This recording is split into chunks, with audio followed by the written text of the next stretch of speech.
మాల్దీవులు ఏమన్నా మనసు మార్చుకుందా అంటే మార్చుకోదు. కానీ అవసరాన్ని బట్టి అభ్యర్థన కాకుండా మరొకటి ఏంటంటే, ఎవరైతే మాల్దీవుల్లో ఉన్నటువంటి మొయిజ్జు ప్రభుత్వంలో ఇద్దరు కీలకమైనటువంటి మంత్రులు భారత్ని పదే పదే ద్వేషిస్తూ దూషిస్తూ వచ్చారు.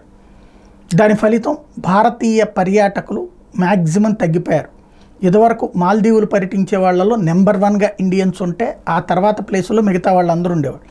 చైనాని నమ్ముకుని కొట్టినటువంటి దెబ్బతో ఇప్పుడు విరక్తి చెందినటువంటి ప్రజలు వెళ్ళడం తగ్గించడం, ఇంకొకటి ఎలక్షన్ ఇంపాక్ట్ కూడా అయ్యి ఉండొచ్చు. మేబీ ఎలక్షన్స్ అయిపోయాక మళ్ళీ క్రౌడ్ ఉంటుందేమో తెలియదు, మన వాళ్ళనే అంత గ్యారంటీ చెప్పలేము.